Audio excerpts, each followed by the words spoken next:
Hello friends, this is शरी Asthana. Welcome in my channel edu life time. Friends, आज से हम फंडामेंटल ऑफ मैनेजमेंट की सीरीज़ स्टार्ट करेंगे, जिससे बेसिकली बहुत क्वेश्चन आते हैं यूजीसी नेट में। और ये सब्जेक्ट मेनली हर कोर्स में होता है, चाहे फंडामेंटल ऑफ मैनेजमेंट के नाम से हो या प्रिंसिपल ऑफ मैनेजमेंट या basics of management. So BCom, BBA, BCA, BCom LLB, MBA, मतलब मल्टीपल कोर्सेज में मैनेजमेंट के बेसिक कॉन्सेप्ट आपको पढ़ने के लिए मिलेंगे ही। सो आज का टॉपिक है एफ टेलर की साइंटिफिक मैनेजमेंट टेक्निक, या फिर कह सकते हैं प्रिंसिपल ऑफ साइंटिफिक मैनेजमेंट।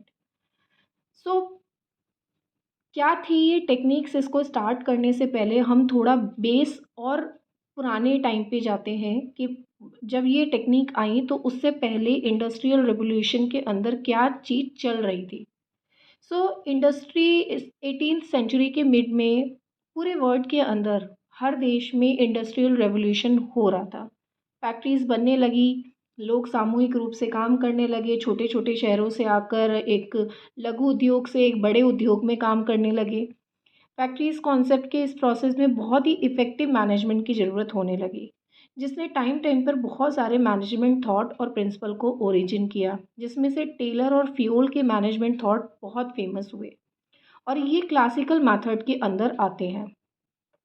तो अब बात करते हैं कि टेलर को क्यों ऐसा महसूस हुआ, क्या आवश्यकता महसूस हुई कि कुछ पावरफुल टेक्निक होनी चाहिए एक इंडस्ट्री को चलाने के लिए। तो उनका एक्सपीरियंस था जब वो मिडवेल स्टील वर्क्स, जहाँ वो एज एन इंजीनियर के तौर पर काम करते थे, तो उन्होंने वहाँ देखा कि अनुभव किया कि वर्कर्स की प्रोडक्टिविटी बहुत लो है और वो अपनी फुल इफ़िशिएंसी का प्रयोग नहीं करते हैं, जो कि क्या है, जो प्रोडक्शन है वो बहुत कम होता है, प्रॉपर तरीके से काम नहीं हो पाता है। तो क्यों लो है, इसके लिए उन्होंने 3 कारण बताए। पहला था रिट्रेंचमेंट। रिट्रेंचमेंट का मतलब है कि वर्कर्स को डर लगता था, कि छटनी का डर होता था कि कहीं अगर हम फुल इफ़िशिएंसी से काम करेंगे तो हम लोगों में से ज़्यादातर वर्कर्स को निकाल दिया जाएगा। दूसरा कारण था कि कोई प्रॉपर मैनेज करने वाला सिस्टम नहीं था, फॉल्टी मैनेजमेंट सिस्टम था, मतलब कोई भी काम किसी भी तरीके से चल रहा है। और तीसरा कारण उन्होंने बताया rule of thumb methods, means काम करने के वही पुराने तौर तरीके जो कि किसी भी साइंटिफिक कॉन्सेप्ट पर बेस नहीं होते थे। सो इसके अलावा टेलर ने पाया कि ये प्रॉब्लम केवल फैक्ट्रीज़ में ही नहीं बल्कि हर क्षेत्र में है। जिस कंट्री के अंदर वो काम करते थे उन्होंने देखा कि हर जगह यही चीज़ है। इसके बाद उन्होंने ये डिसाइड किया कि ट्रेडिशनल मेथड्स की जगह अगर साइंटिफिक मेथड को जगह दी जाए तो मैनेजमेंट सिस्टम बहुत बेहतर तरीके से काम करेगा। सो अब बात करते हैं बेसिकली कि साइंटिफिक मेथड होते क्या हैं, मतलब क्या होता है। सो मैनेजमेंट के रूढ़िवादी तरीकों की जगह fact based, logical based modern method को यूज़ करना। मीन जॉब जो भी मेथड हम यूज़ करेंगे वो एक्सपेरिमेंट बेस्ड होने चाहिए, फैक्ट बेस्ड होने चाहिए, जिसको आप पूरी तरीके से एनालिसिस कर सकने में समर्थ हो, जिसमें आप तर्क देख सकते हो। और जब हमारे पास प्रॉपर एनालाइज्ड मेथड होते हैं तो किसी भी समस्या का समाधान किया जा सकता है।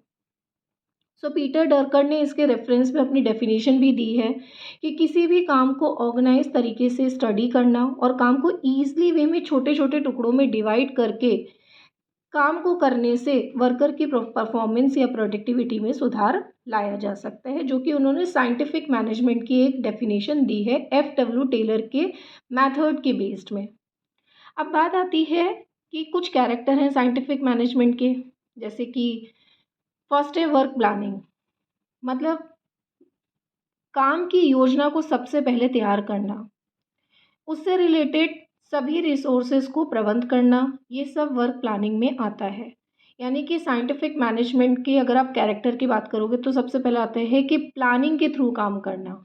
जो भी काम आप कर रहे हो उससे पहले उसका एक पूरा रफ ड्राफ्ट बना लेना। सेकंड है purposive collective efforts, means team में काम करना, यानी कोई भी गोल या टारगेट या एम एक पर्सन कंप्लीट नहीं कर सकता है, सामूहिक प्रयास होना बहुत ज़रूरी है। नेक्स्ट है scientific way of work, means हर काम को करने से पहले क्या, क्यों, कब, कैसे, कहाँ, ये सब सोचना चाहिए। इससे आप लॉजिकल सेंस की तरफ ज़्यादा काम कर पाएंगे और साइंटिफिक तरीकों को खुद ढूंढ पाएंगे किसी काम को करने से पहले। नेक्स्ट है derivation of principal of management. जो भी मैनेजमेंट के प्रिंसिपल हैं उन्हें लागू किया जाना चाहिए ताकि वर्क स्मूथ तरीके से हो सके। और लास्ट है ह्यूमन अप्रोच, मतलब according to scientific technique worker की प्रोडक्टिविटी बढ़ाने से मतलब ज़्यादा काम कराना नहीं है, बल्कि काम को कितना सरल बनाया जा सकता है और काम करने के मेथड जिनसे वर्कर की ऑटोमेटिकली प्रोडक्टिविटी बढ़ सकती है, इसके ऊपर फोकस किया जाना चाहिए। सो ये हमारे कैरेक्टर ऑफ साइंटिफिक मैनेजमेंट है। अब बात आती है कि एफ.डब्ल्यू. टेलर के साथ कौन कौन से साइंटिस्ट ने कंट्रीब्यूट किया था इस मेथड को बनाने में। तो 3 साइंटिस्ट थे, एच.एल. गेंट, फ्रैंक वंकर और हैरिंगटन इमर्सन। इन तीनों साइंटिस्ट ने मिलकर एफ.डब्ल्यू. टेलर के साथ में साइंटिफिक मैनेजमेंट की थ्योरी को लिखा था। नाउ जो मेन चीज़ है मैकेनिज्म साइंटिफिक मैनेजमेंट की, वो टेक्निक जिस पर पूरी तरह से साइंटिफिक थ्योरी का आधार है, तो वो हम डिस्कस करते हैं। तो सबसे पहले दिया है म्यूचुअल कोऑपरेशन और मेंटल रेगुलेशन। अब इसके अंदर है कि अकॉर्डिंग टू दिस मैनेजमेंट और वर्कर के बीच में एक म्यूचुअल कोऑपरेशन होना बहुत ज़रूरी है। अगर इन दोनों में ट्रस्ट इशू होता है तो साइंटिफिक टेक्निक फेल मानी जाती है। अब म्यूचुअल कोऑपरेशन और मेंटल रेगुलेशन का मतलब क्या हो गया? देखो, कोई भी ऑर्गेनाइजेशन जो है वो बिना अच्छे प्रबंध के और बिना वर्कर के सपोर्ट के कभी भी नहीं चल सकता है। अगर प्रबंध ये सोचता है कि मैं वर्कर से काम कराता रहूँ और जितना भी प्रॉफिट मिल रहा है उससे मैं अपनी कैपिटल को बढ़ाता रहूँ, ठीक है, तो भी क्या होगा, प्रॉब्लम क्रिएट होगी। और केवल वर्कर्स ही जो है केवल क्या कर रहे हैं, अपने बारे में सोच रहे हैं, मैनेजमेंट के बारे में नहीं सोच रहे हैं, तो उससे भी प्रॉब्लम होगी। तो जैसे पुराने टाइम पे होता था, जो ट्रेडिशनल मेथड्स होते थे या ट्रेडिशनल इंडस्ट्रीज जो थी, उनमें क्या था कि जो इंडस्ट्रियलिस्ट होते थे वो केवल और केवल सरप्लस को बढ़ाने पर ज़्यादा फोकस करते थे कि सरप्लस बढ़े, प्रॉफिट हो और हमारा जो है उस प्रॉफिट से हम अपनी जेब भरें, वर्कर्स को कोई फ़ायदा ना हो। और वर्कर्स क्या चाहता था, वर्कर हमेशा ये चाहता है कि भाई जितना इतना प्रॉफिट हो रहा है उससे हमको भी अच्छा बोनस मिले, इंसेंटिव मिले, हमारा भी वेलफेयर हो। तो यहाँ पर दोनों पार्टी के बीच में, चाहे वो मैनेजमेंट हो और वर्कर हो, इनके बीच में एक कॉपरेशन होना ज़रूरी है। यानी कि ऐसा मैनेजमेंट जिसमें इस तरीके का काम हो और इतना ज़्यादा सरप्लस हो, इतना ज़्यादा प्रॉफिट हो कि दोनों पार्टी को सेटिस्फैक्ट्री रिजल्ट मिल सके। और इसके लिए दोनों का मेंटल रिवोल्यूशन होना बहुत ज़्यादा ज़रूरी है, अपने दिमाग को चलाना बहुत ज़्यादा ज़रूरी है। तो ये पहला पॉइंट जो है वो एफ.डब्ल्यू. टेलर ने साइंटिफिक मैनेजमेंट के अंदर कहा था। सेकंड उन्होंने कहा है कि कुछ पॉइंट्स हैं जैसे time study, motion study, fatigue study, wage incentive system, कि इन सब के को लेकर कुछ स्टैंडर्ड टास्क होने चाहिए, कुछ इनको सेट करना चाहिए। फर्स्ट सेकंड पॉइंट है setting up of a standard task. अब ये चारों काम करने बहुत ज़रूरी हैं। तो सबसे पहले जैसे है टाइम स्टडी। टाइम स्टडी कहता है कि जो वर्कर है, एक तो सबसे पहले वर्कर का पूरा टाइम स्लॉट आपको डिसाइड करना होगा कि हमें वर्कर से कितने घंटे काम कराना है।